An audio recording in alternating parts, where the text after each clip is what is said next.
from the deep, dark hollers of southeast Kentucky.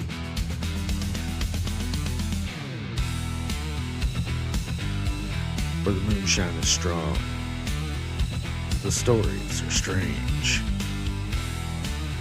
and your neighbor is probably your cousin. This is Appalachia, not so quiet.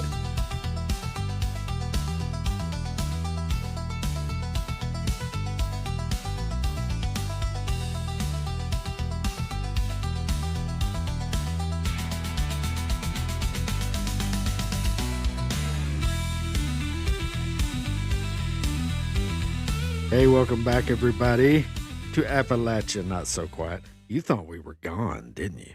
We ghosted them. We ghosted everybody. That's right. We are back. We just took a little break, but we are welcoming in 2026 with season 2 of Appalachia, Not So Quiet. I'm just wondering if they were scared we weren't coming back.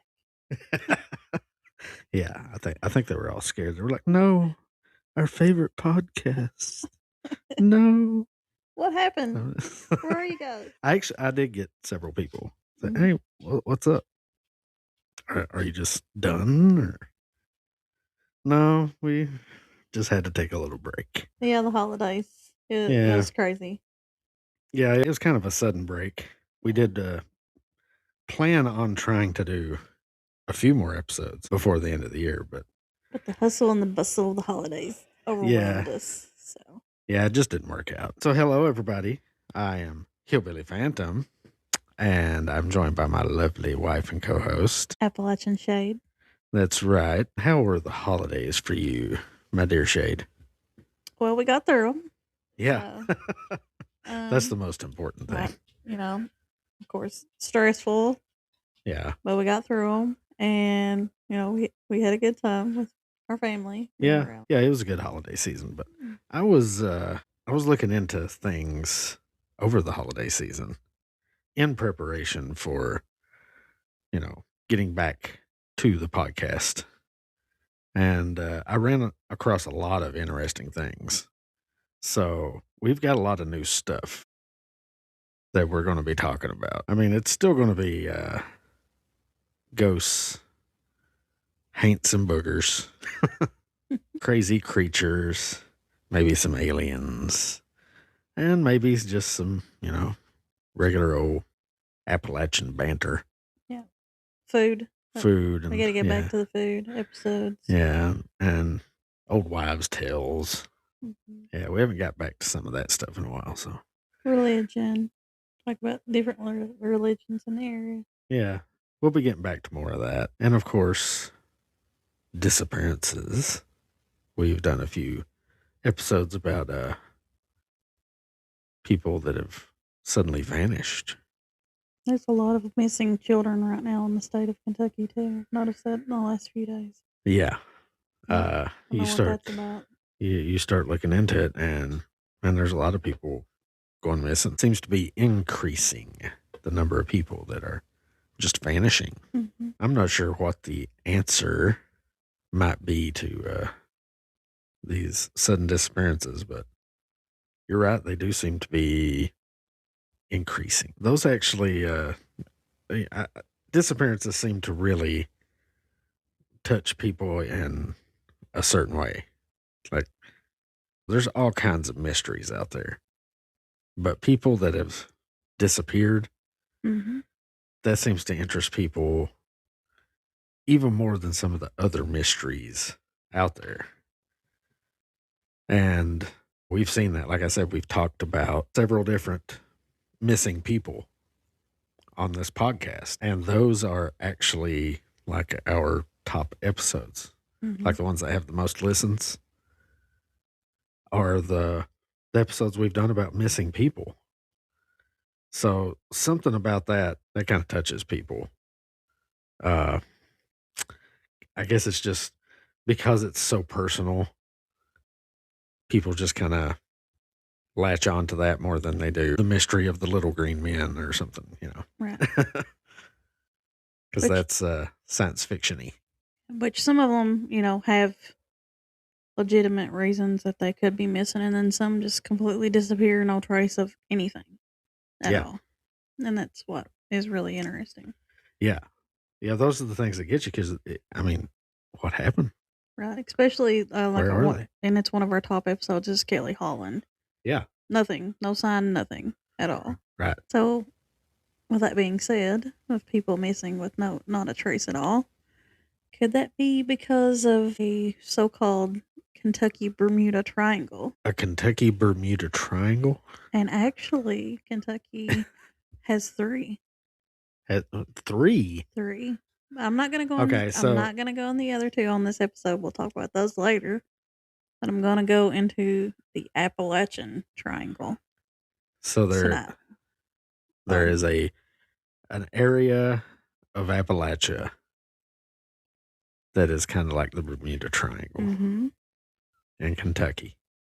It extends from Carter County, like Carter Cave area, over to Maysville, around the Kincaid Lake area, and then down to Cumberland Falls and back up to Carter Cave. So it's like an upside down triangle. Holy cow, that's a pretty big area. And right dead in the center is Red River Gorge and Natural Brick State Park. Okay. So there's a lot of people that go missing from Red River Gorge and Natural Bridge. Right. It's, right in the Daniel Boone National Forest. And wow. The Daniel Boone National Forest is huge. Huge. Okay. Yeah. Oh, yes. Yeah. Yes, it is huge. And it actually extends outside of this triangle. So it joins into another triangle. Like I said, we'll talk about later. Wow. I wonder why have I never heard of this? I mean, you're right. The Daniel Boone National Forest is well known for people getting lost in it. What's really weird is, you've you've done all this, and it kind of correlates with what I was going to talk about. We've not discussed it, right? Yeah, I didn't. But anyways, I didn't know anything about what you were doing. So that's the cool. other triangles, like there's one in central Kentucky, and then there's one farther west in western Kentucky. Like I said, though, again, we'll go into those ones later. Okay. On more episodes. So. Oh. Okay. So, anyways. Very interesting. Yeah, the Appalachian Triangle. The Appalachian Triangle. This is cool. I didn't know we, had this Bermuda Triangle type place. What I find weird about this one, though, is that, like I said, the point is going downward. So it's an upside down triangle. Yeah. So, but anyway, if you don't know, Kentucky sits on one of the strongest magnetic regions in North America. Oh yeah. Yeah. So. All the. Doesn't that have to do with all the iron and limestone and all that? That's very. Yeah. And that is unusual for like a non-volcanic region. Yeah. Very unusual. And it's one of the most intense localized magnetic anomalies in the continental U.S. Wow. Okay, I did not know that. We're famous. Yeah. Science-wise, anyways. So Kentucky sits on major magnetic imbalances, especially in areas tied to like deep limestone, karst, underground rivers, and really, really ancient fault systems. Yeah. A lot of people don't realize that Kentucky has fault lines all over fault systems. People always mention the big one, the New Madrid Fault. But yeah, there's little fault lines branching off all over the place. Wasn't there today just an earthquake? Yeah, yesterday. Yesterday was an earthquake in Harlan. In Harlan? Middlesboro area. Yeah, of all places. And then back around Christmas, I think there was one. That was around Richmond, right? That was more towards central Kentucky. It was in Lancaster. It was like a 3.5. Yeah. Yeah. So these zones show measurable magnetic deviation. Compasses can drift and instruments need recalibrated often. So when you're in these areas. Oh, okay. Yeah, that's a big one with the Bermuda Triangle. They talk about possible strange magnetic disturbance, compasses going crazy, Mhm. things of that nature. And of course, Kentucky has the largest cave system on Earth. Yep. Miles of like subterranean water flow, natural quartz, and mineral deposits, Yep. which spices things up. So, Yeah, there's actually a pretty big correlation between most of the missing people and the cave systems around the U.S., especially in Kentucky. mm-hmm. And of course, the combination can distort electromagnetic fields, affect human perception, interfere with electronics, and cause disorientation.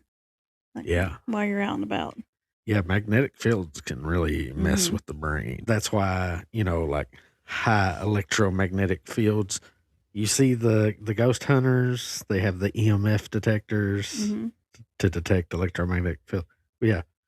Well, that's because sometimes people are experiencing these feelings of nausea and headaches and things Mhm. of that nature. And it turns out that they have some kind of exposed wiring or something in their home, Mhm. and it's giving off all this electromagnetic Right. energy, and it's messing with them. Yeah, they call this the Kentucky anomaly area, because it like presents with loss of time, sudden silence in nature, some seeing lights or shadows, compasses again malfunctioning, GPS errors, I, and you feel like you're being pulled or pressed in certain directions. I bet there's a lot of UFO sightings. Maybe.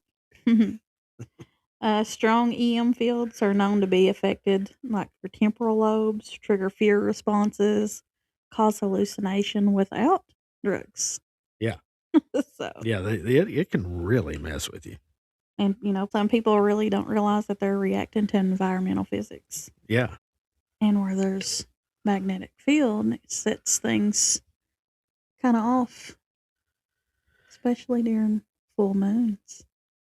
During full moon. But we'll get into that in a moment. So, one of the most consistent and unsettling experience reported throughout Appalachia's Triangle is the complete loss of time and awareness once individuals become lost or disoriented. This is not merely losing track of minutes, but the disappearance of temporal references entirely. People describe entering a location with a clear sense of schedule, checking watches, noting daylight, planning exits, only to discover that hours passed without memory.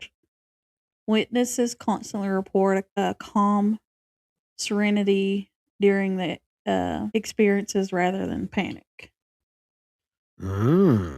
So this is like losing time type of thing. Right. So medically, and I've always felt this like, how can they compare? Um, so when a person goes missing for a long time, there's a chances of hypothermia, things like that. You're You've right. been lost for so long, you're disoriented because of, you're starting to get ill. You've not eat, you're malnourished. Your brain just starts to go into panic mode, survival mode all at once. You're just trying to figure things out. So Right. you do get disoriented, you lose track of time and things like that. Is it medically or is it due to the magnetic field? Because the only thing that they have to test this up against of hypothermia, claiming disoriented and all that stuff is people that's been lost in the woods that they found. Right. So, you know what I'm saying? I'm kind of just like, same as that people. Like, it doesn't happen to a normal person sitting out in the yard. You know what I'm saying? Yeah. I don't know. I'm all over the place there. But to me, medically, I'm like, it could be medical, but it also could be due to something paranormal affecting them. Right. We don't know. Yeah. It's hard to distinguish, like I said, to distinguish between the two because everybody seems to have the same symptoms when Yeah. Yeah, I understand what you're saying. Okay. Yeah, maybe it's not hypothermia. Maybe it's something supernatural. Maybe it's not. Yeah, maybe it's not hypothermia. Maybe it's some kind of physical reaction to, like you said, the magnetic field. Mhm. Because, man, those can really mess with your head. So I'm going to start with the tippy top, actually the bottom of the triangle, with Cumberland Falls. Ah, yes. Mhm. Cumberland Falls. Been there several times. Yep. We have together. And at Cumberland Falls, the interaction of moonlight, mist, and moving water overwhelms the depth and duration of perception. Visitors underestimate how long they remain near the falls, practically during moonbow events. Have you ever That's seen interesting. Have you ever seen a moonbow? No, I have not. We've lived here But for 40 plus years yeah. and never when we need to do And we that. went there several times, but it's always when Mhm. there's no moonbow. But the moonbow is kind of got this whole spiritual, supernatural kind of effect around it Mhm. anyway. So maybe that's why it's part of this strange triangle. The moon affects like magnetic field. Yeah. And the moonbow itself isn't causing anything strange, but it only appears when the moon, the water, and the land are under stress at the same time. So Oh, it takes okay. all of that working So it together. takes so it's not it doesn't happen every time there's a full moon. No, there's just like several, they got Certain them times of the year right. when It has to be everything just right. aligns just right. Yeah. Okay. And, in a place that's already known for magnetic imbalances. Ah, yes. So That's the true. overlap really does matter. Or slightly, I don't know, to make things creepier, the moonbow maybe opens a portal, is what some of Native Americans used to say. Or Hey. like a bridge to, like a crossover bridge for Yeah. spirits and things like that. Yeah. That's what they have said. Very possible. Mhm. Like I said, it's a very, or what I've been told, it is a very kind of supernatural event Yeah. in itself. And the fact that, like you're saying, the magnetic fields, the imbalances, being part of this strange triangle. Mhm. Like I said, visitors attending a moonbow event believe that they've been at the overlook for less than an hour. Park attendants later confirmed that they had arrived over 3 hours earlier. Really? Solo visitors have reported feeling drawn closer to the falls, losing awareness of time until startled by another person nearby. Now, this I have heard of. Mhm. In fact, I think there's somebody who just walked off the falls or something. Like somebody going over the falls, but they survived. And when they asked them why they did it, they were just like, I don't remember. I just walked out into the falls. Oh, I remember like the time before last we were there. Like these kayakers were coming down the river, and one of them he just went. He just went Yeah, over. just went right over the I falls. think they eventually ended up arresting him, but Yeah. but we were just in shock that he went over that. Yeah. People will do some crazy things to get that thrill. Yeah. So, but anyway, magnetic interaction with the water and mist may distort focus and the duration of awareness. And folklore describes this as attention being captured rather than time being lost. So it feels like an hour, but it was 3 hours. Yeah. I mean, I can find myself getting lost and just watching it. Just fall over the falls without the Yeah. moonbow there. It's just beautiful. Yeah. But maybe we need to go check out the moonbow. Oh, definitely. It seems like the fall, like it almost slows down, like it goes into slow motion when you're just sitting there staring at it. It's pretty incredible. I highly encourage anybody out there who has not been to Cumberland Falls to go check it out because it's pretty great. I always like going there. Natural Bridge. We'll move to the Natural Bridge. We'll just keep going north. Natural Bridge. Yeah. Well, it's a little bit before the Red River Gorge, but we'll go there. Want to know something? No, what? I've never been to Natural Bridge. I have then, but it was as a young child, and I don't really recall. And my family went recently, like a few years ago. So, but I don't recall going. Yeah, I've never actually been up there to it. I've been all around it. The only thing I remember is riding the sky lifts. Other than that, I don't recall much of it. And having a picnic, like in the picnic area. That's about it. So, Natural Bridge. Witnesses describe a feeling of suspended moments beneath the arch. Time feeling pause rather than passing. Magnetic amplification heighten. Present awareness while eliminating time track. That's very scientific. Yeah. So you know the arch that I'm talking about. Yeah. I mean, I've seen pictures. Yeah. So apparently, if you're standing under that, you lose track of time as well. Oh, okay. So. And they think that maybe the arch is also a portal. Mm-hmm. Because of the porous rock, that's got iron in it, things like that. It attracts to the magnetic field. Really? Yep. So a natural bridge is associated with suspended moments rather than fraction disorientation.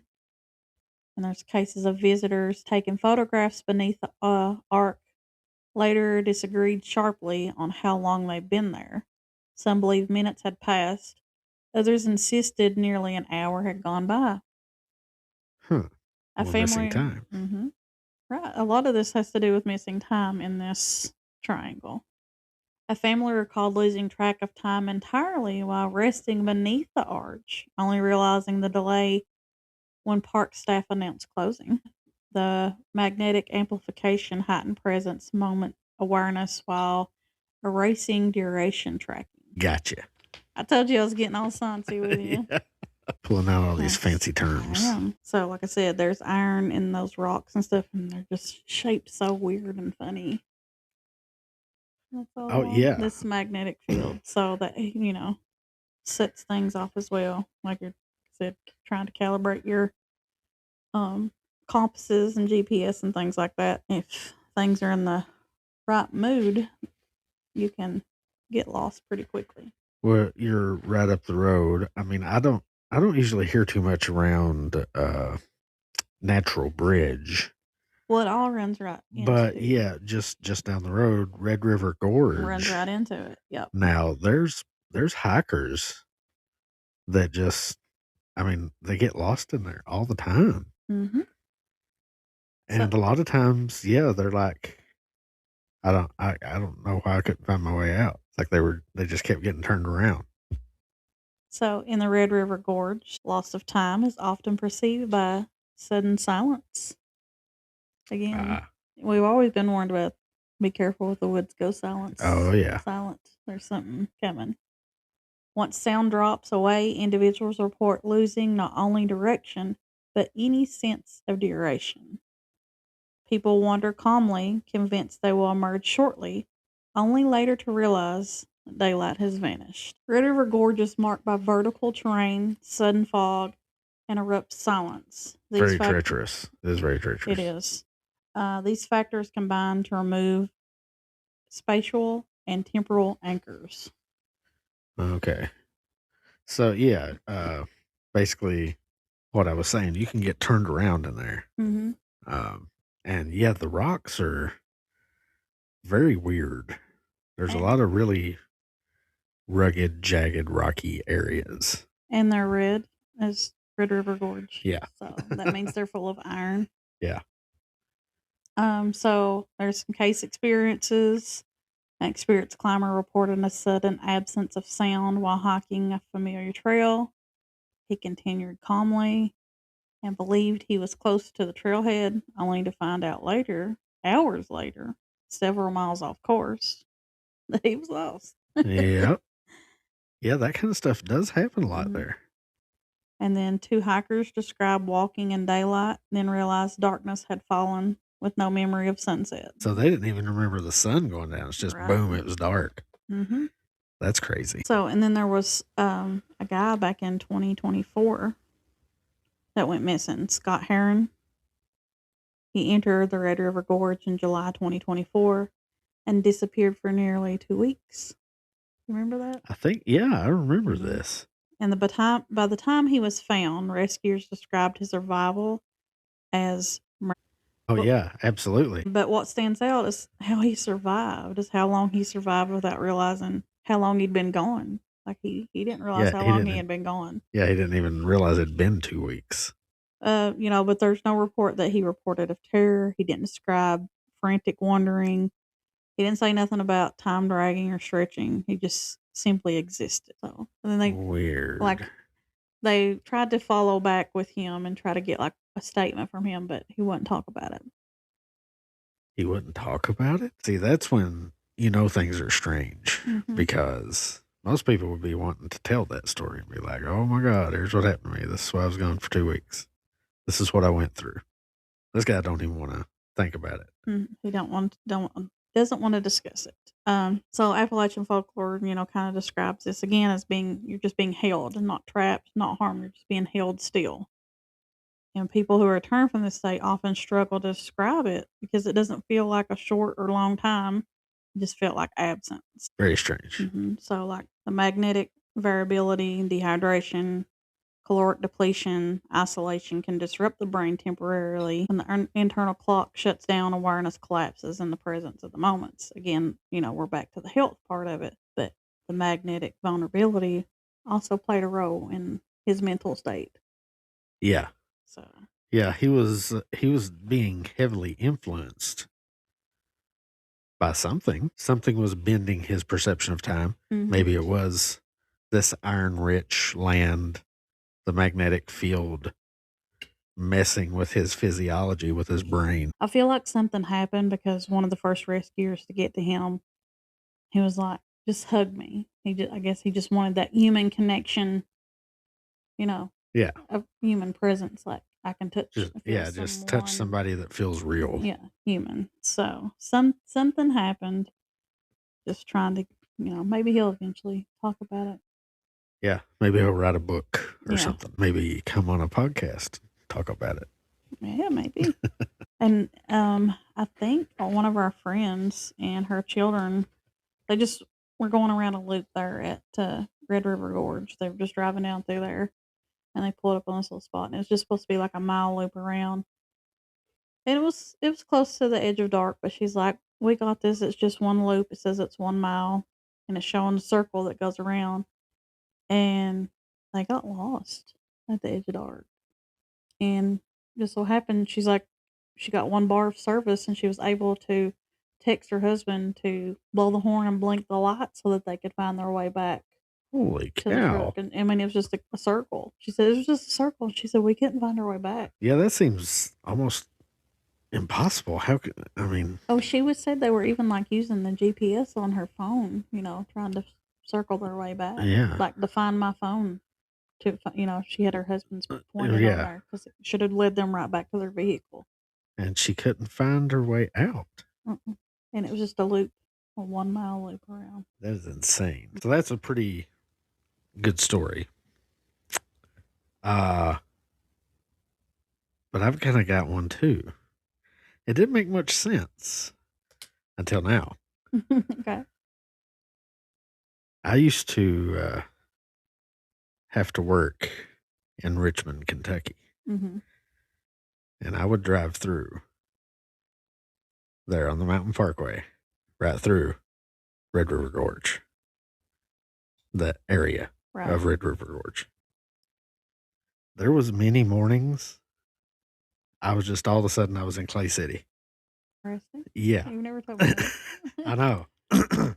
Because I thought you would be like, oh my God, you're falling asleep at the wheel. Well, I get concerned. And I don't think that was it. As early as you have to leave, sometimes I do get concerned. Yeah, that was the thing. I had to leave really early. It was a long drive, 2 hours one way. I made this trip every morning. So yeah, I was tired. I could understand kind of spacing out as I'm coming through Campton or something. But there was quite a few mornings where I would get there to the hill right before you drop down. When you cross right into Powell County, you go down that big hill. Mm-hmm. And at the bottom of the hill, you're in Red River Gorge. they're in between Red River Gorge and Natural Bridge and all that. Mm. So I'm driving right through there. But I would get to that hill, and then it's like I would space out, and all of a sudden I'd be in Stanton or Clay City. I'm like, wait a minute. How did I even get here? I wouldn't remember even driving through that section. Yeah. So let's move north toward Carter County to Carter Caves. Carter Caves. I think I've been to Carter Caves.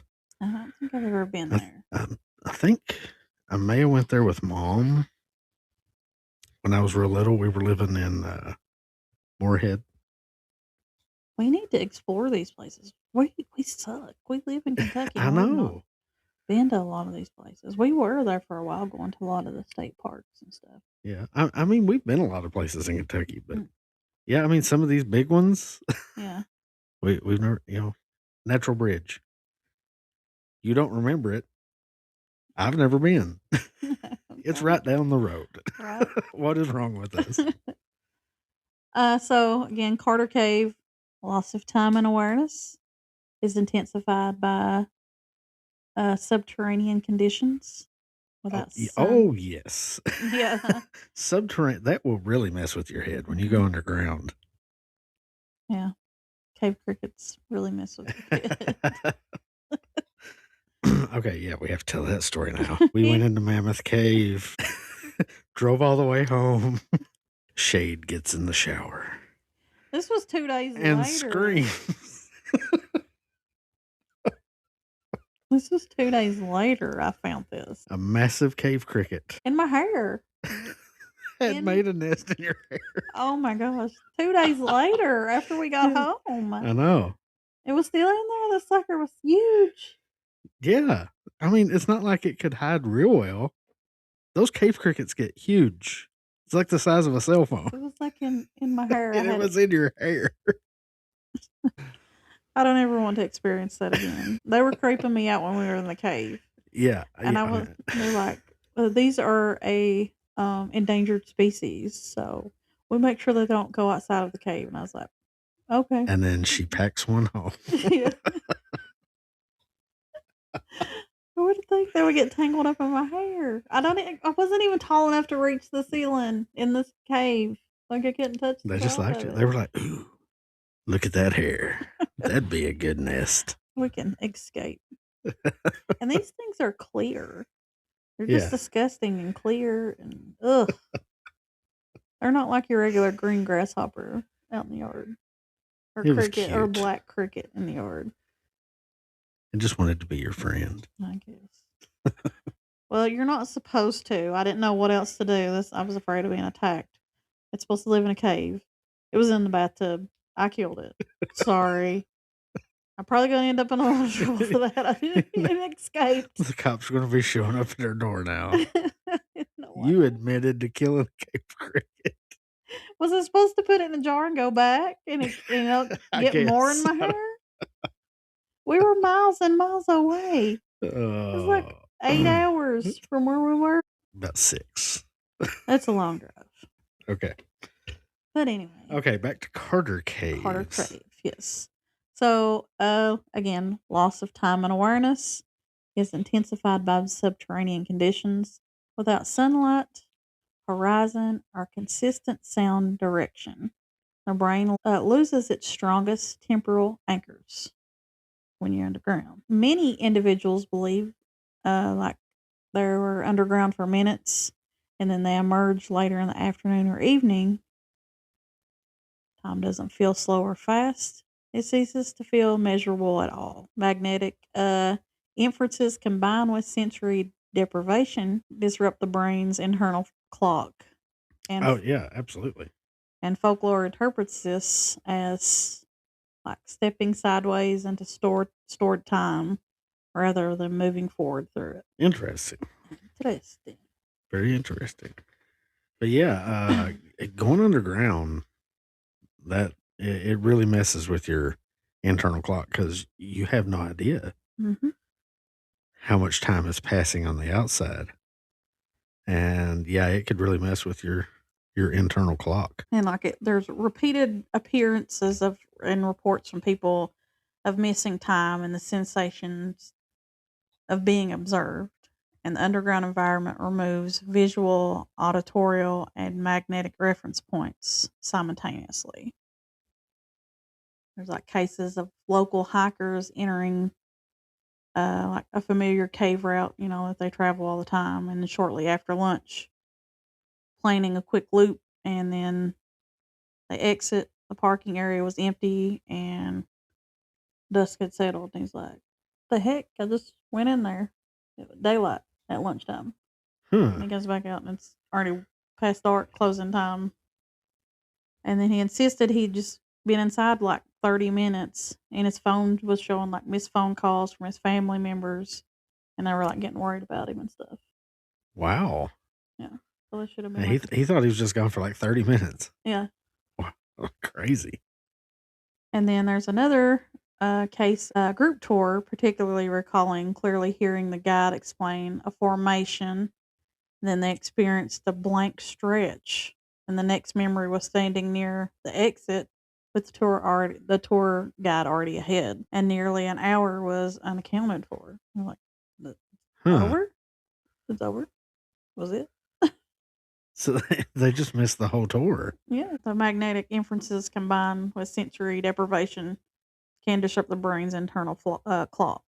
Yeah. Folklore describes this as stepping into stored time rather than losing it. So it's like, again, So it's not lost time.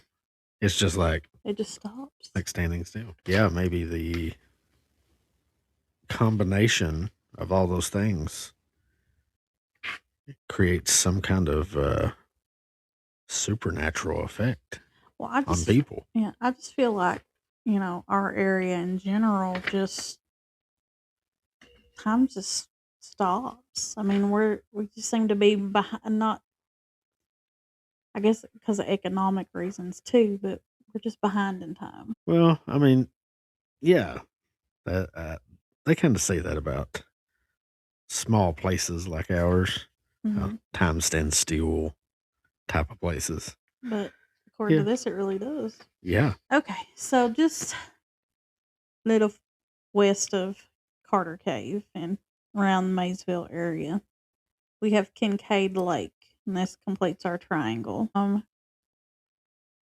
Near Kincaid Lake, time loss is reported during moments of visual disorientation, reflections on the water after depth perception, followed by difficulty estimating duration.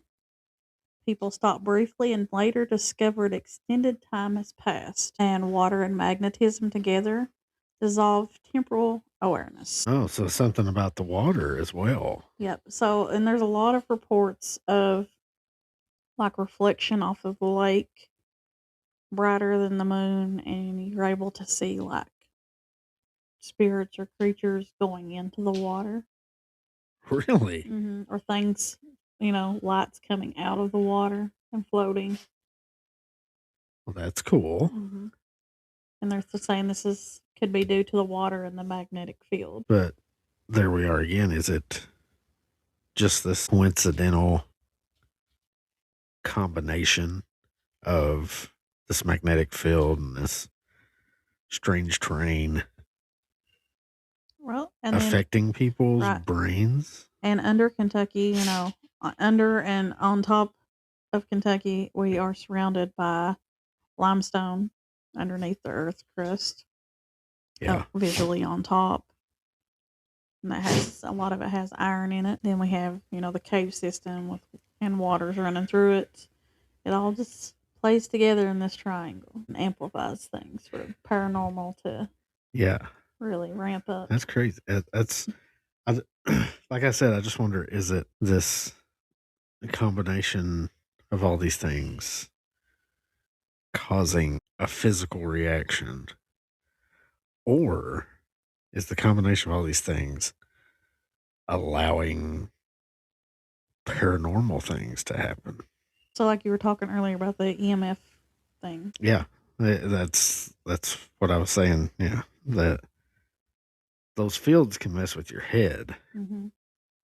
but Is it also maybe paranormal mixed with that? Well, usually if you're getting a spike on your meter, doesn't that mean something paranormal is happening or around? Sometimes an increased magnetic field could be something trying to manifest, but it could also be a bare wire in your house, Mm-hmm. I'm talking in about the wall right beside your head. outside where there's nothing going on. Kincaid Lake introduces water as a dominant transition element. The reflection and low light alter depth and duration perception. And then there's cases of a couple stopping briefly at the lake overlooked near sunset. They later realized it was fully dark and nearly 2 hours had passed.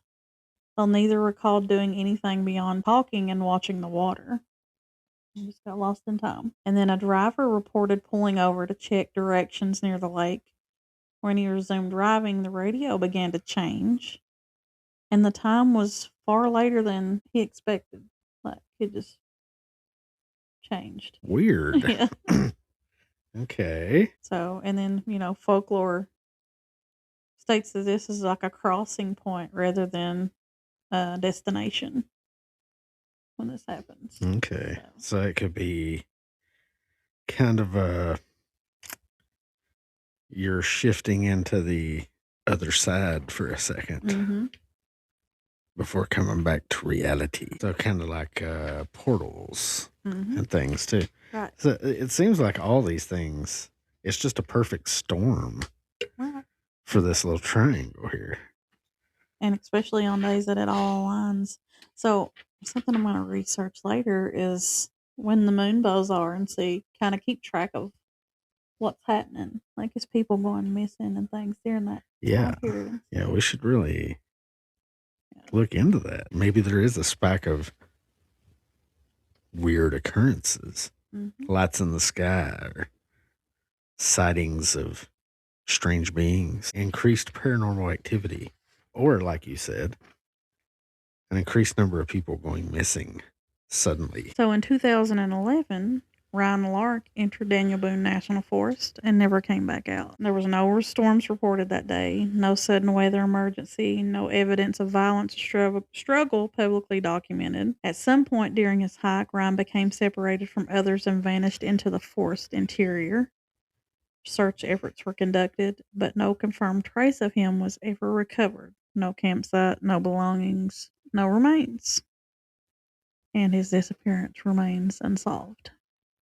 Nothing's ever been found. Nothing has been found of him. Not a trace. And then William Cross went missing in 2008. He vanished into the forest wilderness, and then years later, partial remains were discovered. This was just like his skull and nothing else.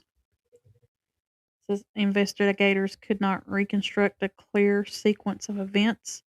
No confirmed cause, no timeline that aligned clearly with weather, terrain, or even known movement.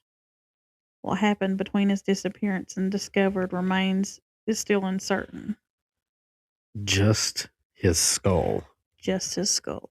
No clothing, not his backpack. This is getting very interesting because, like I said, a lot of this is lining up with some stuff I've been looking at. So yeah, it says his skull remains were found like in a wooded area near a stream, and they had like hunted for him in this particular area, and came back later and found that. So they had already searched that area. This is sounding very eerie. And they can't find everything else, so they can't really determine the cause of death. Right. It's kind of hard to tell from just a skull. I guess all they can really know from that is that he didn't die from like blunt force trauma or anything. If his skull was still intact. Just said part of his skull. They didn't say. Oh, just part of it. Yeah. Oh, okay. Yeah. Wow. Okay. Left only partial evidence across the Appalachian Triangle, as we're going to call this. These cases have revealed a consistent pattern. People lose not only direction, but the ability to perceive time itself. These shared experiences strengthen the argument that place Place-based conditions amplify paranormal perception. Absolutely. Yeah. Like I said, all these things working together, it like I said, it's kind of like a perfect storm. Mm-hmm. Uh, you've got these high electromagnetic fields and distortions and known paranormal activity. Yeah, and these experiences kind of just bind everything together in this triangle, and stronger than sightings or legends. And they just get like lost in time instead of space. These shared experiences binds the triangle, like these areas together, and make them stronger than sightings or legends that we hear about Yeah. per se. So, yeah, maybe there's more experiences, these strange things happening in that area because this perfect little balance of all these different factors. Yeah, nature. Yeah, it's nature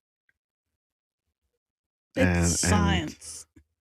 and science, yeah, and the paranormal. Yeah. It's pretty crazy, but it's very interesting that you've talked about all this Mm-hmm. because what I'd been researching kind of goes along the same lines. People going missing, vanishing without a trace. Some of them never to be seen again. And some of them found days or weeks, even years later, under very strange circumstances. Okay, now before we get into this, I need to ask you a question. Okay. Do you actually know how many people disappear in rural locations in America in a year? In a year, 20. Way more. Way more. Okay. Nearly 1,600. Wow. I'm way off. Yeah. Now, I mean, most of these are found. Some alive, some not. Some of them are never found, and some are really mysterious. So before we get too deep here and start creeping people out, if your Appalachian Triangle didn't creep everybody out enough, let's kind of set the stage here.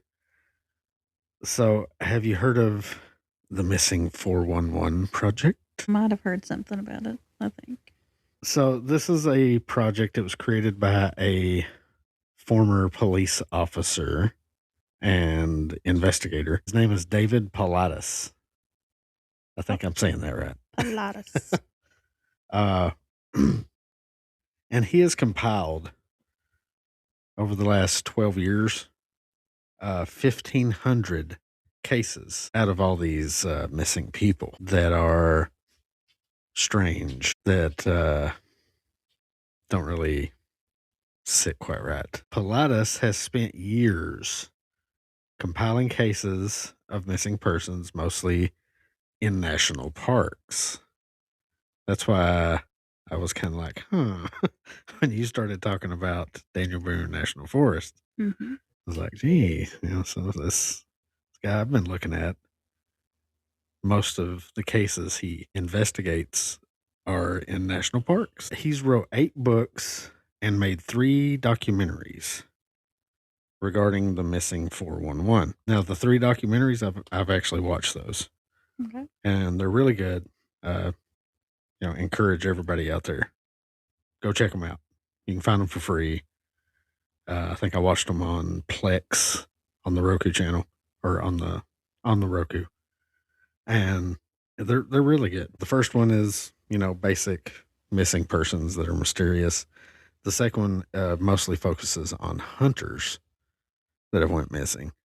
And then the third one, that's when he starts getting a little paranormal, I guess. Mm-hmm. He starts talking about the strange correlation between some of these cases he's been looking at and UFO events. So I was like drawn to magnetic fields and stuff. Oh, yeah. Yeah. Yeah, they're seeing a lot around areas like that. That's why I said, I bet the Daniel Boone National Forest has a lot of UFO sightings. Maybe.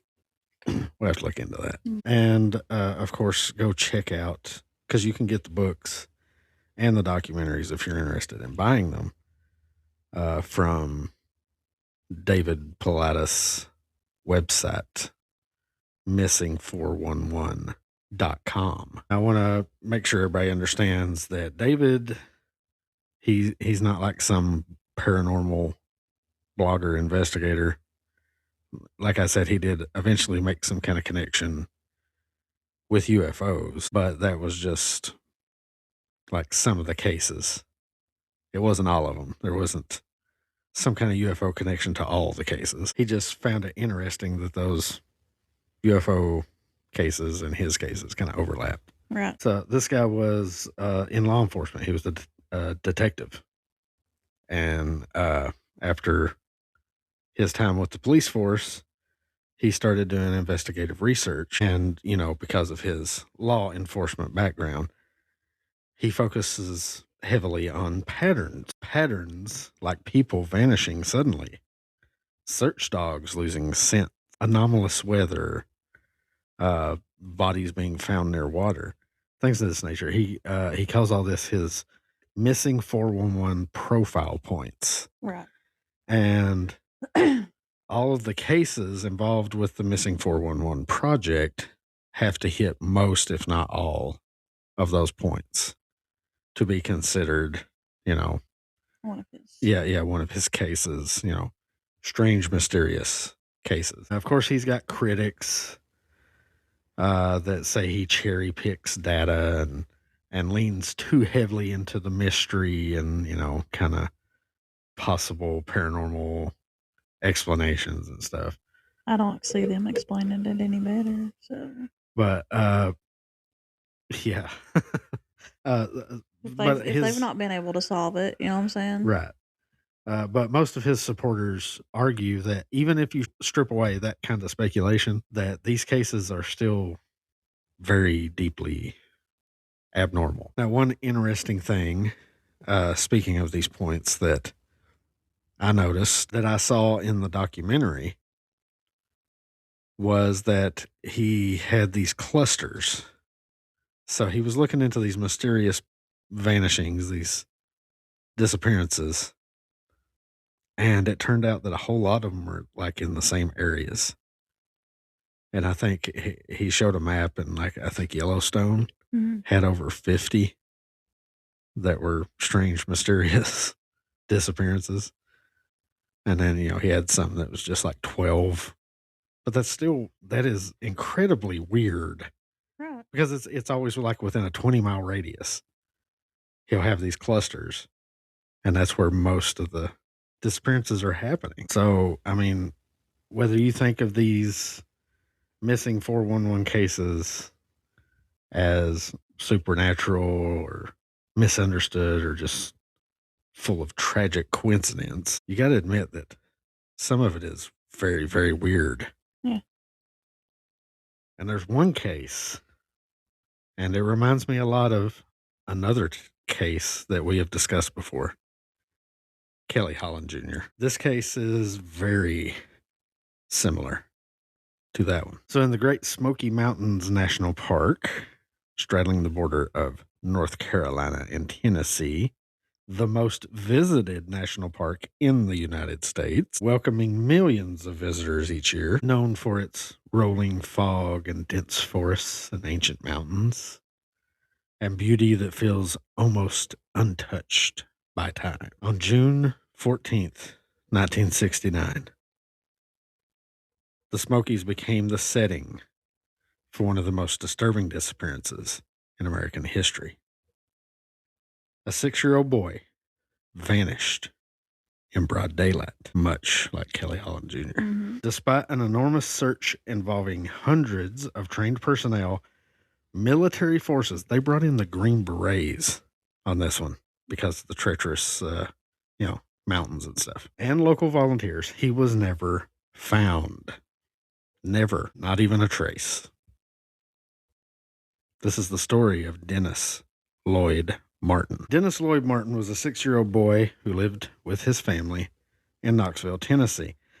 Dennis was the oldest of 3 children, described by family members as energetic, curious, playful, and confident. He loved the outdoors and enjoyed camping trips with his father. Dennis's parents were William Beale Martin, a U.S. Air Force veteran, and Juanita Martin, a devoted mother who would later become one of the most vocal advocates for continual searches. In mid-June of 1969, the Martin family planned a Father's Day weekend camping trip to the Great Smoky Mountains National Park, something they'd done before. Nothing about this trip seemed unusual. The Martins camped at Cades Cove, a popular and scenic valley inside the park.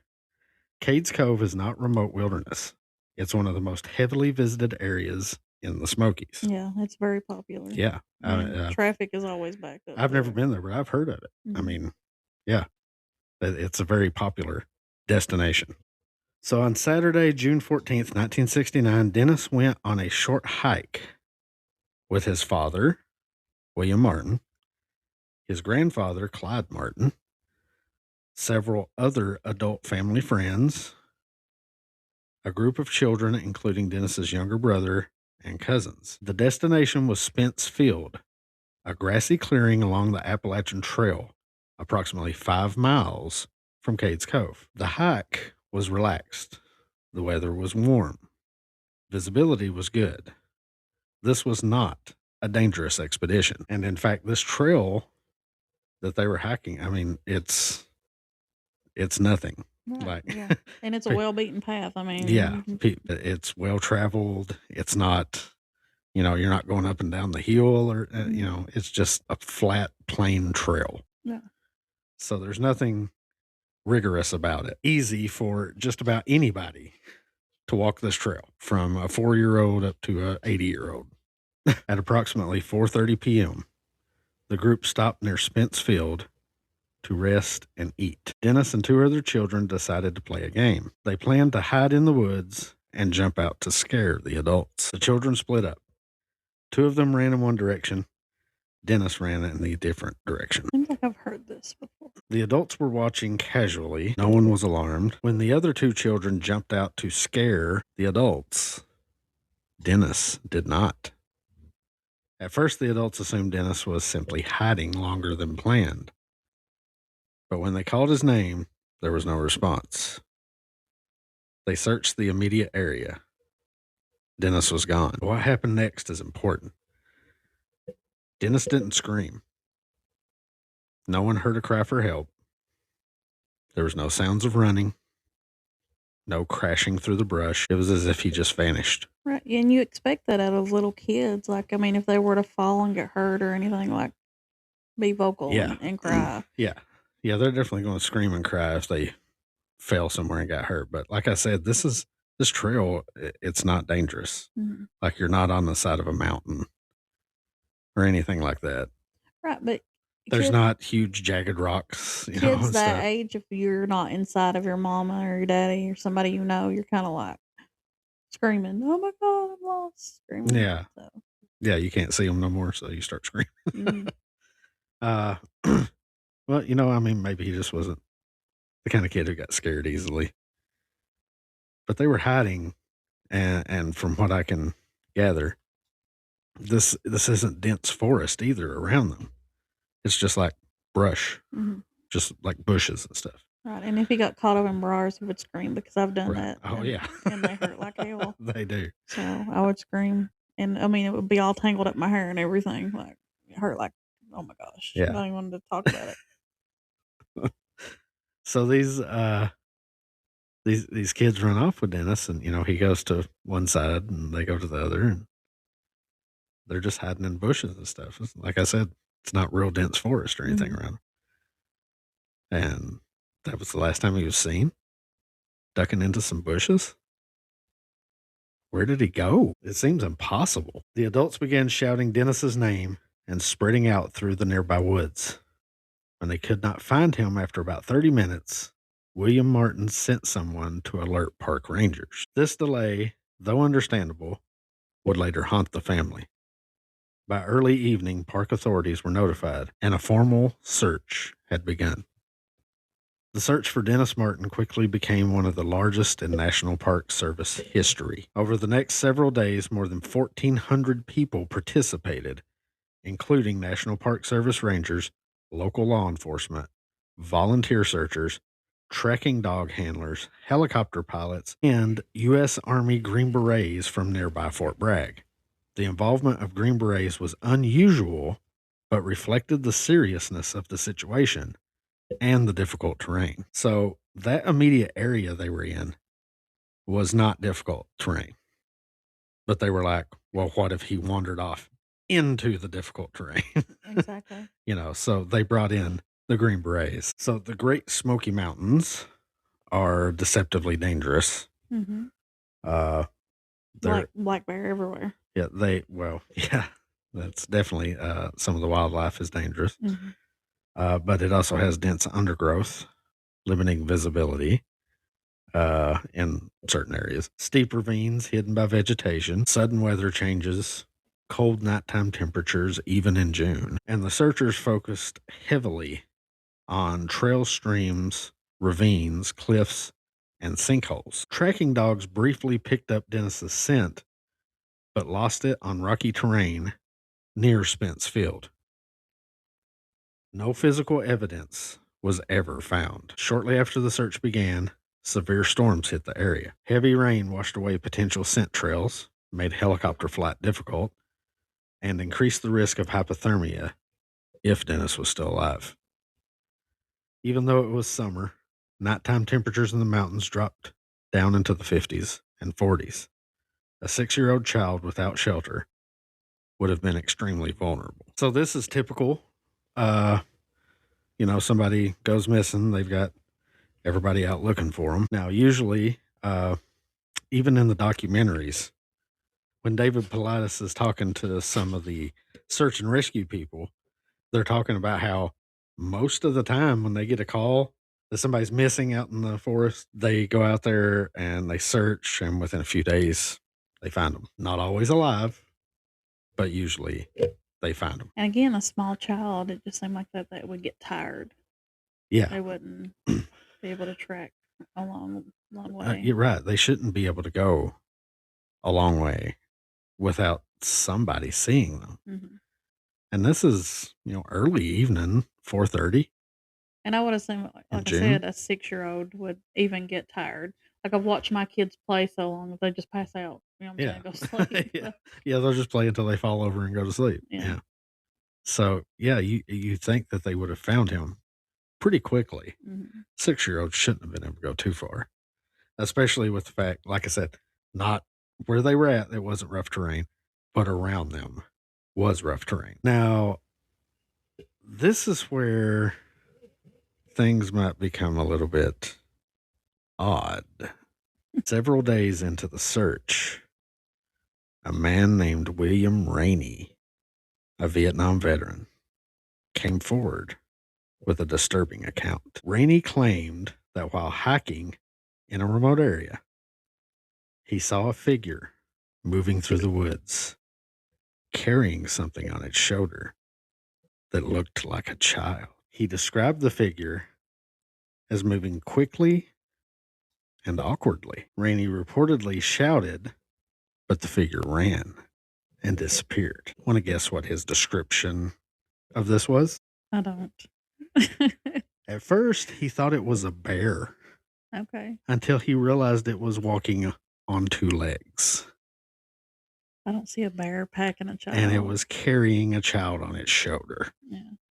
Bears don't really have shoulders. You know what I'm saying? Like broad to pack something on. So, he ends up saying it was more like a really hairy man.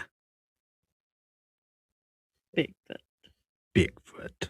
Okay, interesting. Now, I'll give it to the people he reported this to, because they actually did look into it. He took them right where he saw it.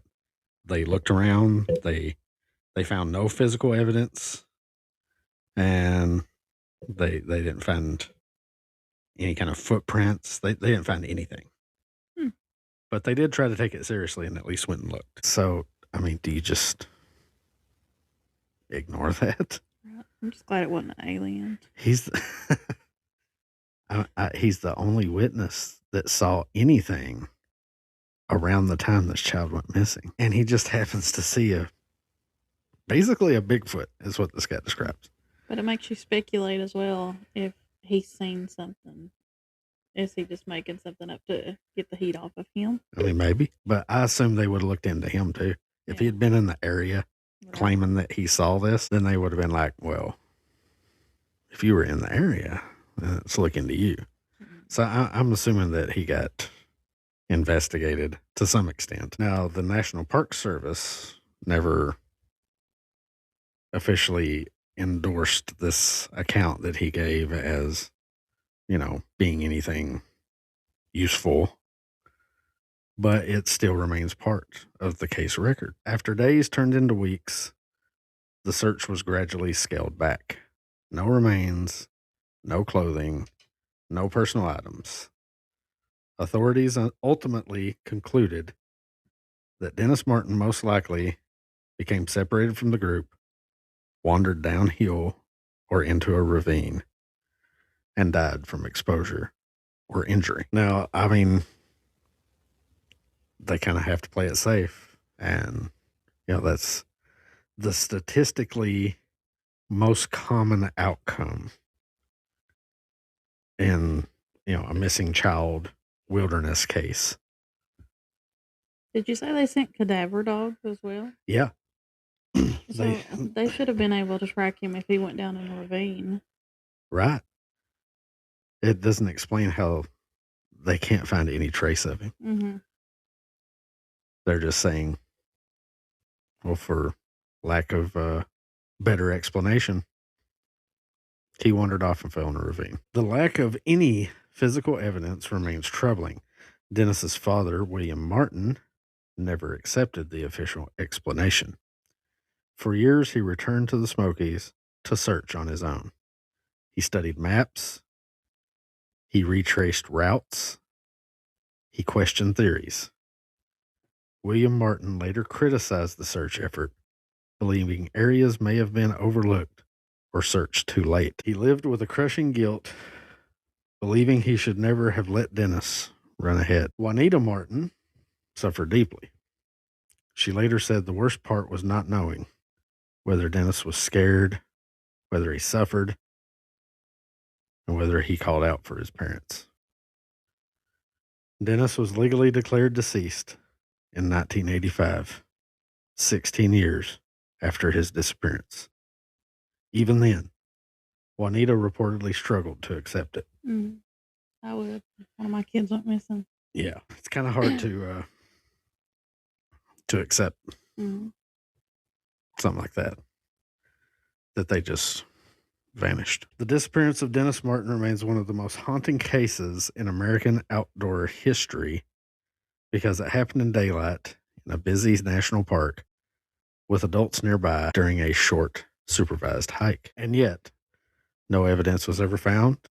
No resolution was ever reached. The Smoky Mountains are ancient, vast, and indifferent to human tragedy. Sometimes they keep their secrets forever. Dennis Martin went into the woods to play a harmless childhood game, and he never came back. His story reminds us how quickly the wilderness can change everything and how some mysteries endure long after the search ends. So, like I said, eerily reminiscent of Kelly Holland. Mm-hmm. He was seen 1 minute, just playing, being a kid, having fun. Then he was gone. Trace has never been found. Not a single piece of clothing. No bones. Nothing. Very interesting. Is it supernatural? Is it Bigfoot? Right. Did that guy really see a Bigfoot packing that kid off? That's crazy if he did. Yeah. And the Smoky Mountains is a big area too. Yeah. Huge. But I didn't realize just how many cases like this there were. Mm-hmm. There's a lot. When I got into looking into this missing 411 and watching those documentaries, a lot of them are eerily similar to this. Mm-hmm. There was one of this 2-year-old who just vanished without a trace. He was standing beside his grandpa. His grandpa looked away, and then Dad shows up. It's like, "Hey, where's the boy?" And he's like, well, he was standing right there just a Right. second ago." And usually 2-year-olds can't get away that Yeah, fast. it's 2. Yeah. They can't run real fast, and it was a big wide open camp area. Yeah.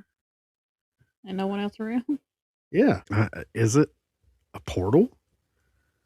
They stumbling into another dimension? Yeah. Is it aliens abducting them? Is it Bigfoot abducting them? What? I mean, it's just so crazy. There was another one. The kid had been missing for like 5 years or something, and they had searched every inch of that place. And 5 years later, an area that they had searched like a dozen times, all of a sudden, here was the kid's coat and like the top half of his skull and a tooth. Yeah, not just one tooth. No. Just one tooth. And, and then, yeah, the National Park Service stuff, of course, they want to just pass it off as wild animal. Yeah, they were trying to say that like his pants were torn, right?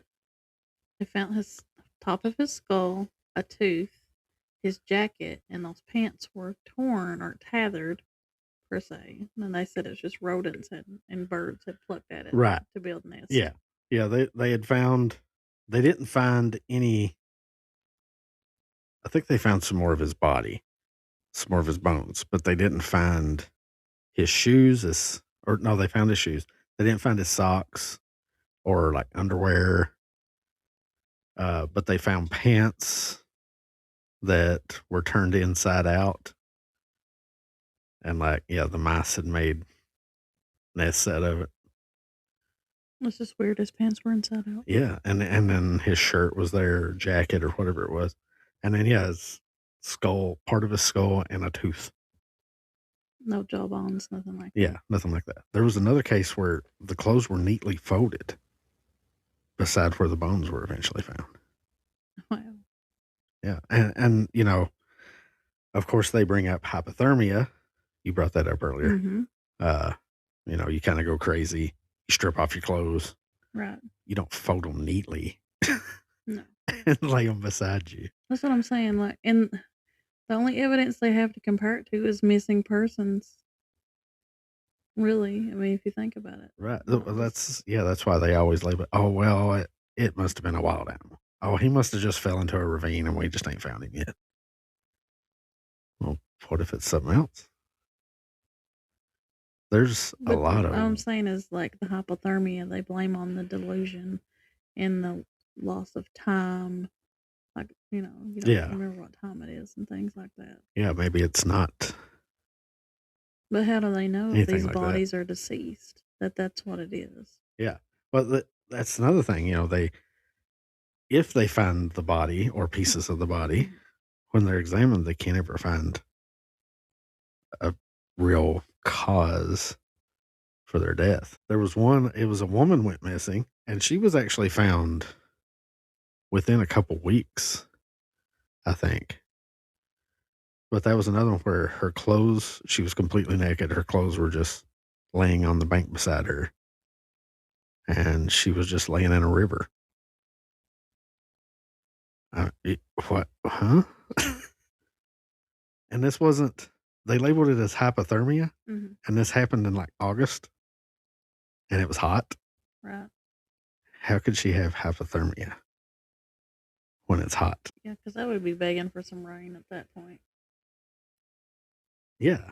I don't remember exactly what state that was. It was another national park. I think it was like, I don't know, Montana maybe. I don't remember. A lot of interesting cases. And then, like I said, in the third documentary, it's a really weird coincidence of in the exact area where that 2-year-old went missing, there was another man that had went missing, just like over the mountain from where that kid was. And then just north a little bit of where the kid had went missing and the guy had went missing, another guy had seen a UFO Hmm. And guess what? It formed a perfect triangle. Really? Yes. Hmm. Very, very, very strange. All this kind of came back full circle here. Yeah. Just more examples of how much we don't understand No. about this world. There are some really strange things going on out there. And as you mentioned earlier, it seems like they're just increasing. Mm-hmm. Not just the disappearances, but sightings of all kinds. Maybe it's because there's more of us to see it. Maybe it's because there's more technology at our fingertips to help us catch it when we witness it, helping us have proof of these things. You would think with more technology would come, more safety as well. Because think about this, you're out hiking, you have a cell phone, and something happens, you're lost for 2 days. What's one of the first things they're going to do? They're going to track that cell phone. They're going to try to ping it. Yeah, ping your cell phone. More than likely, wherever your phone is, that's where you are. But in another case, they found the guy's cell phone just laying on the ground. Like they pinged his cell phone and they found it and it's just laying on the ground. And then like 5 days later, they found the guy's boots 6 miles away. And then like a year later, they find the guy's backpack 11 miles from that location, leaning up against a tree. It's just so bizarre. Are these people moving through time? How would it take a year?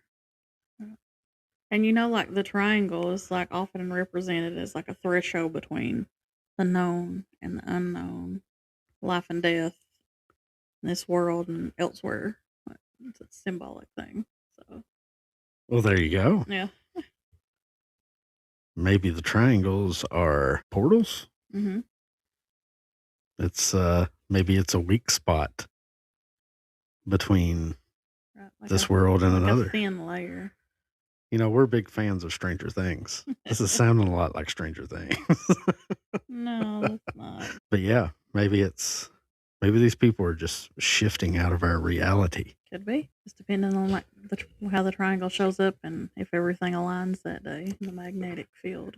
Could be. So. Or maybe it's Bigfoot. I don't know. I'm so amazed when I look into these things and then stuff like this happens. Mm-hmm. It's like I said, it came full circle, came back to the triangle, mm-hmm. Came full triangle. I don't think and of course triangles have been a huge influence throughout history. Right. Pyramids, mm-hmm. Those all kinds of mysteries surrounding the pyramids, Right. And I think they're laid out in a triangle or something too. So it's so weird. And it has to do with magnetic fields and things like that they're saying now. Yeah. So. Lining up with stars and I don't know. Mm-hmm. It's so crazy. And it seems like like ancient people knew more than we do sometimes when you look at these things. Or you're being acute. You're being obtuse. The whole 90 degrees. We don't need to make geometry jokes. Yeah, we need to get back on the right angle. Okay, with that, I think we're going to call this episode over. This has been just one of the many mysteries that we are going to explore further on Appalachian Not So Quiet. Be sure to come back and listen to us again. I think season 2 is off to a great start, and I'm looking forward to many more episodes. Mm-hmm. We're going to try to do them as often as we can, but sometimes life gets in the way. Be sure to comment and share and follow and like and all that stuff. Let everybody know we're back. We are back. Be sure to tell your friends. We're back in the saddle again, talking about Appalachia, talking about back in the day, talking about the strange power of the Appalachian area. There's something special about it, that's for sure. So come back for more Appalachian mysteries, monsters, haints and boogers right here on Appalachian Not So Quiet. Be sure to listen to us on Spotify, iHeartRadio, Apple Podcast, Amazon Music, Audible, all those places. And follow us on Facebook and TikTok and X. And we try to post all of our content on Facebook. Yeah. Facebook is definitely the main hub of the podcast. So you can find everything there. Yeah, you can find all of our episodes and everything there. And probably contact us pretty easy from there too. So be sure to check us out there and come back and listen to us next time. I am your host, Hillbilly Phantom. And I'm Appalachian Shade. We'll see you next time. Till then, watch out for them boogers.